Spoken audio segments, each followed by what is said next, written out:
welcome to this week's edition of SCTV3. I'm Sam Reed. And I'm Bree Hill. Here are tonight's top stories. And in case you missed the Lupe Fiasco concert this past weekend, he did put on a tremendous show.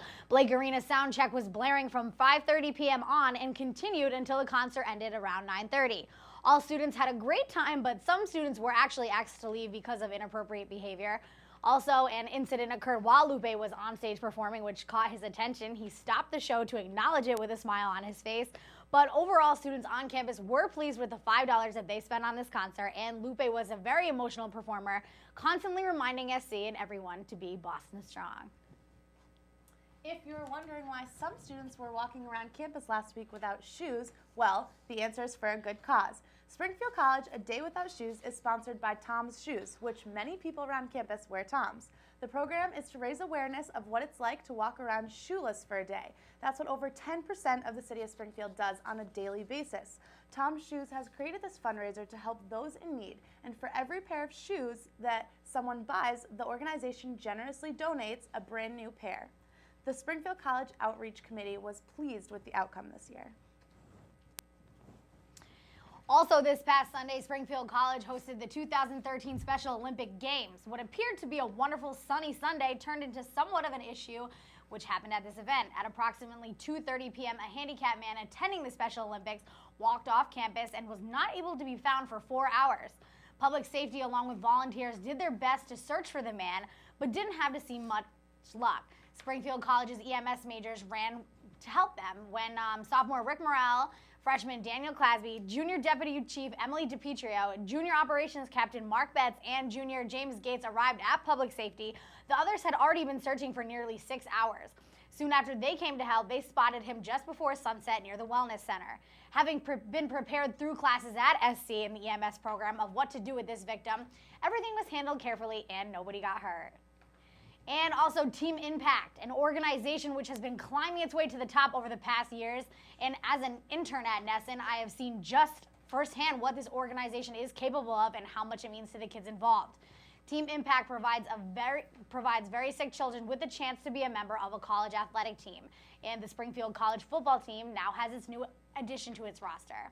Luke Bradley is the new quarterback to this roster as he stands 4 feet tall, weighing 60 pounds. He is 8 years old and he suffers from acute lymphoblastic leukemia. Springfield College's football team met last week with Luke and his family and advisors and members of Team Impact to discuss their new journey for the 2013 football season. Luke, as well as the team, is more excited than ever. And speaking of the football team, recently junior football player Brian McDonald completed his music video for the Be The Match campaign. We got an inside look at the player's talent and all of his hard work. Let's check it out. I think 2 years ago when we started it, it was kind of like, oh wow, do we have to give bone marrow? Like, this is gonna hurt. And it turns out to be, you just have to, give a swab. And a couple months later, their coach is like, hey, Phil Byers a match. So right when he told us that, Phil was a match, we're like, wow, this really works, and you really can save a life. So. This is Brian McDonald, a junior at Springfield College and an active member of the Springfield College community, a football player ready to leave it all out on the field, and a musician ready to explain everything through his lyrics. This is a recap of BMAC's music and his active participation in the Be The Match campaign. Could you just pick up your phone, and tell me when you'll be home? So pretty much the football team at Springfield, we host the Be The Match drive every single year. And this year the representative from Be The Match came in and was like, hey guys, like, how can we, increase the number of people who come and register for Be The Match? Like, how can we get more people to come to your school when we host a drive in the future? How can we get more people to host up, worldwide, blah, blah, blah. And one thing led to another, and some kids like, oh, BMAC, he makes music or whatever. And she kind of, blew it off like, oh, that's cool. So I was like sitting in my room one day and I heard this instrumental, this beat that this guy sent me. In the past, and I was like, oh wow, this would be pretty cool. It's like a drama type of sad song, but happy song type of beat.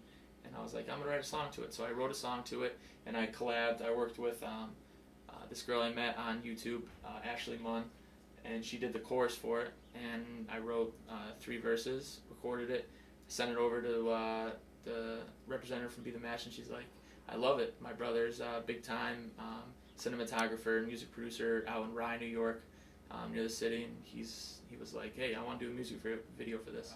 So we want the music video, since the song tells a story, we want the music video to, relay the message and tell the story about not only the Be The Match program, but about the two individuals in the song. Wow.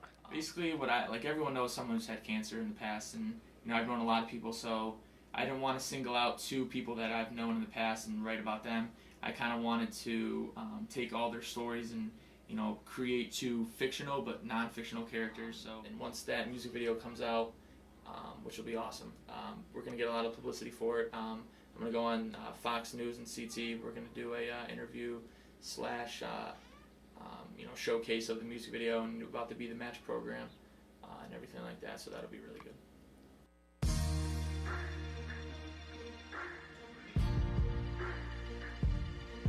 Be the match. Save a life, life, life, life. Can't do this on my own, no. I need someone for when I'm alone. So could you just pick up your phone, oh, and tell me when you'll be home? I can't do this on my own, no. I need someone for when I'm alone. So could you just pick up your phone, oh, and tell me when you'll be home? A tall boy named Zach was ahead of the pack. He was the football team captain and the head of his class. He had a scholarship in hand and awards on the plaque. He pledged allegiance to the flag for his dad in Iraq. Right after practice, he would head down to the market and work the night shift to help his mom with the apartment. And the kids at school thought his life was perfect. They knew Zach, the quarterback, but not Zach, the person. He knew that it was tough, and as hard as it was, he didn't drink with all his friends at parties just to catch a buzz. See, he started lifting weights for his physique, but he woke up with a fever one day that he couldn't beat. So the doc took his blood, his mom dropped to her knees. The results came back, Zach had sickle cell disease. Needed bone marrow and for someone to have his back. But you had his back, cause Be The Match found a match, yes. Can't do this on my own, no. I need someone for when I'm alone. So could you just pick up your phone, oh, and tell me when you'll be home? I can't do this on my own, no. I need someone for when I'm alone. So could you just pick up your phone, oh, and tell me when you'll be home? A woman named Rose lived her life on the go. She worked day and Basically night just so that have talk about the Be The Match program and how everyone should register, how they can save a life. So the whole song together really goes well. boss said, I'm sorry, we took away your pension. So she revved up her engine and went a different direction. And right there, she knew life didn't feel fair. Supported 3 kids with a husband in a wheelchair. She had to do it all and pay the bills, but her life still.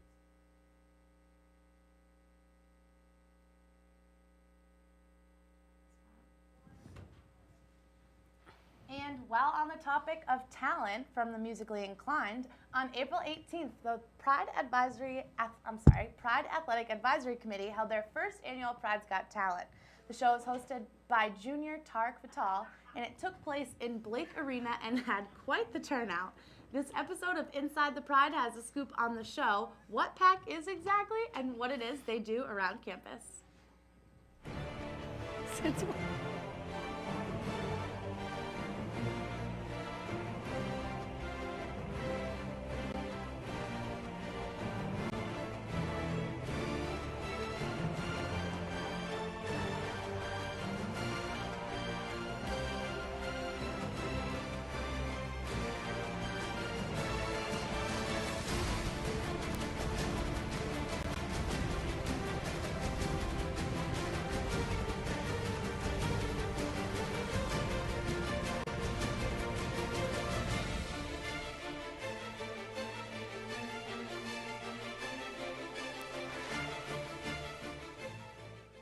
For those who compete in athletics here at Springfield College, it takes more than just being students and athletes.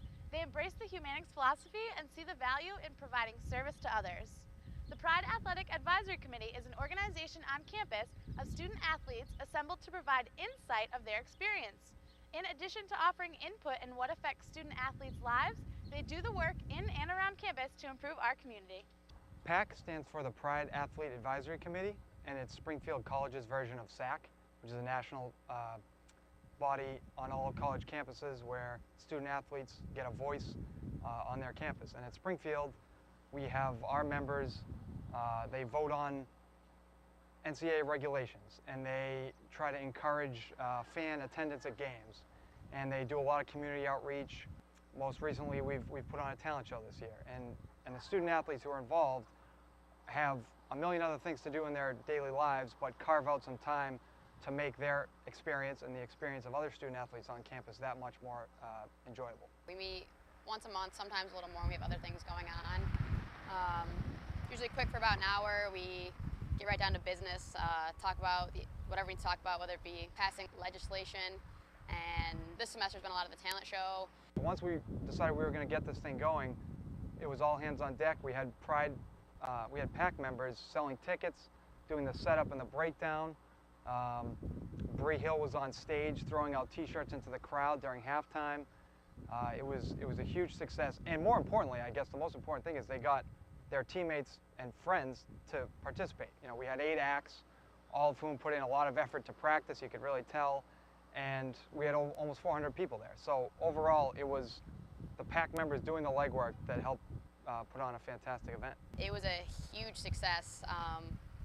I helped set up, break down, not too much behind the scenes, and then I actually helped with my team's acts. I was astounded at the number of people in the crowd, and the acts were hysterical. The team ones, the individual ones, it was all very entertaining. Springfield College has some kids who are really, really involved and really want to make a difference. President this year is Bree Hill.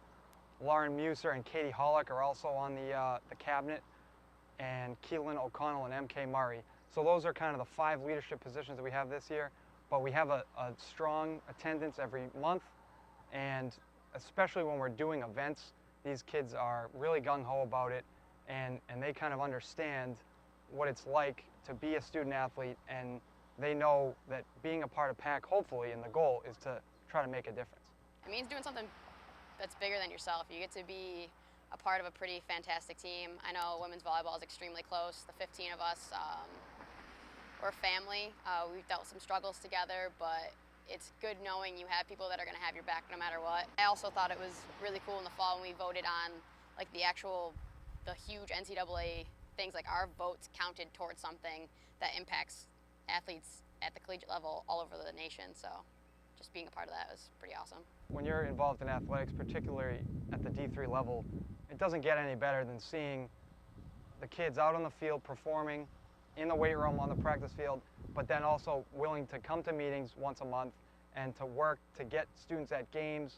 You know, they wear their t-shirts around campus, they spread the word about the talent show to their friends, they show up on a Thursday night before and after the event to put in a lot of hard work. I mean, that really is what it's all about. From an athletic standpoint, if you're not coaching on the field with them, this is, you know, kind of the next best thing. And as far as an administrative standpoint, been really impressed, and I've really enjoyed the experience working with PAC here at Springfield. It's an exciting weekend for Springfield College athletics as championship season is underway. The top-seeded softball team will begin its quest for the NEWMAC championship this weekend, while the women's lacrosse team looks to defend their NEWMAC title. Both track and field programs are hosting the NEWMAC championship on Blake Track, and the men's volleyball team hopes to repeat as national champions and opens up play on Friday.